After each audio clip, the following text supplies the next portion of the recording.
Bom, nesse último bloco do programa, estamos recebendo aqui uma família, né? Os irmãos Queiroz, Mários e Emanuel. Obrigado. Como é que estão os amigos? Como é que tá, Muito obrigado pela presença, estiveram lá na presença, com as suas presenças honrosas, né, no lançamento do livro e tal. E, na verdade, né, o livro que vocês são autores de livro, sabem que a gente gosta muito de trabalhar essa questão de valores, né? Porque o que a sociedade está precisando hoje é de valores, aqueles valores tradicionais da civilização, que montaram as civilizações, que fizeram com que o ser humano pudesse viver e se congregar em comunidades, fizeram grandes países, grandes nações. Isso está faltando, né, Mário? É verdade. E sabe que eu recordei agora, Silvio, que às vezes as pessoas colocam para a solução da sociedade a questão da educação, que é fundamental, é importante, mas a educação dentro de casa. Eu pergunto assim, e a educação dentro das casas? Isso é fundamental. Antes da criança, desse cidadão que está crescendo, se transformar num cidadão que vai conviver na sociedade, que ele vai estudar, que ele vai procurar seu emprego mais adiante. A formação familiar é muito importante. Esses valores estão dentro dos lares, né? Que alguma coisa está acontecendo que parece que desvirtuou isso. E eu acredito que esse resgate é necessário, né, Silvio? Porque essa é a base de toda a nossa caminhada, né? Então, nós estamos aí, estamos felizes de podermos compartilhar contigo ideias muito semelhantes, porque o nosso trabalho tem muito a ver com a mudança de comportamento, com a busca de uma sociedade mais civilizada, né? As pessoas parece que ficaram um pouco brutalizadas, e a nossa mensagem é uma mensagem eu posso dizer de otimismo, sim. Porque, apesar de eu ter amigos, né, às vezes nas redes sociais eles colocam, hoje não foi bom por isso, por aquilo. Nós temos vários motivos para ficarmos apreensivos, mas não temos motivos para desistir. Essa é a minha opinião. Desistir nunca, né? Eu acho que é importante. Porque essas coisas, né, um livro, uma palestra, uma opinião, essa coisa que vocês fazem também, que a gente procura também fazer, eu acho que esse é o nosso legado, né? Quer dizer, eu sempre cito assim, teve um presidente americano, o presidente Roosevelt, que dizia assim, se nós não podemos preparar a sociedade para os nossos jovens do futuro, nós temos que preparar os nossos jovens para a sociedade do futuro. Né? Então, isso cai muito bem nessas coisas que nós colocamos, né, Emanuel? Exatamente. Então, nós temos aí uma mudança de comportamento que ela é normal em todas as sociedades ao longo do tempo, mas existem a construção de valores. Porque eu me lembrei agora do teu livro, que fala sobre a Reforma Protestante. O que aconteceu? Naquela época, muitas pessoas achavam que os valores antigos iam morrer. E Martinho Lutero trouxe novos valores positivos, né? Então, ele resgatou naqueles valores que estavam se perdendo. Ele resgatou e, claro, criou uma nova mentalidade. Com certeza. Em cima daquela base que já existia dentro da sua sociedade. E gerou até uma guerra, né? Uma guerra entre o poder constituído e o pessoal que abraçava essa reforma. Então, eu gostaria que você que está em casa, você pense bem.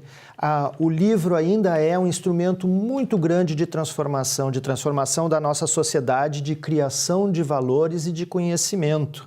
Então, o nosso querido Silvio aqui, falando da Reforma Protestante, foi dado um passo gigantesco para a nossa humanidade, no momento em que um autor, em que um teólogo lança um livro com uma nova visão de um assunto que já era conhecido. Foi muito bacana, Silvio, o teu livro, ele é muito interessante. Eu que gosto muito de história e também da história do Japão, inclusive nessa época da Reforma Protestante, os portugueses estavam chegando no Japão, né? É verdade. Aliás, a época da Reforma Protestante, ela foi logo em seguida o fim da Idade Média e tal, ainda vem do Renascimento, etc. E ali é que estavam as grandes, o começo das grandes navegações. Né? Sim. Então, a Itália, por exemplo, Gênova era um grande porto de navegação e de lá saíram aqueles que conquistaram a América, conquistaram o mundo, enfim.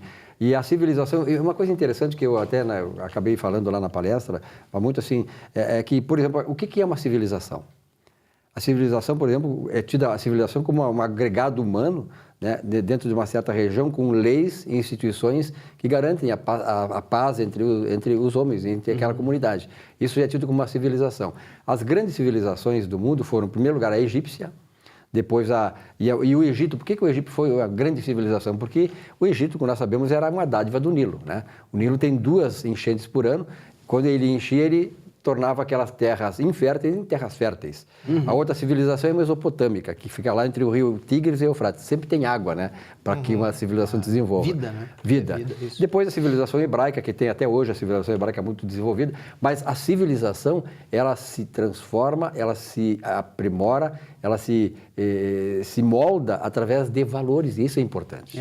Sabe que quando tu falas sobre essa questão específica dessa época, da subsistência através da natureza e tal, e toda essa transformação me faz lembrar a importância da prosperidade na sociedade. É verdade. As pessoas precisam prosperar, elas precisam mostrar para a sociedade o seu valor como cidadão, como indivíduo, porque todos nós temos, assim como nós falamos sobre autoestima no nosso trabalho, tu sabes bem, não só no nosso trabalho de palestra, no livro, né?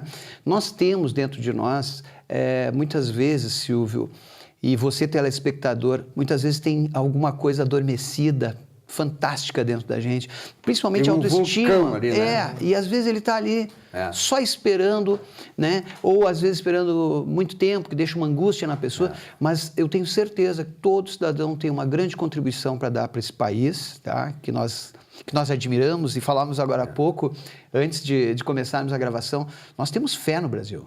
Nós acreditamos que esse país vai sim se transformar numa grande potência, porque ele já tem todos os indicativos.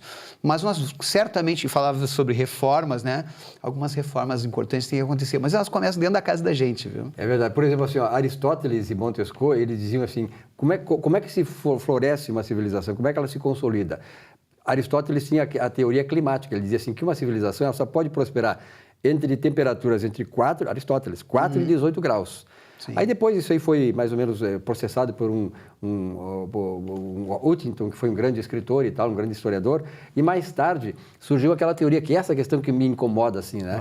A teoria de Toynbee, que ou seja, aquela dos desafios.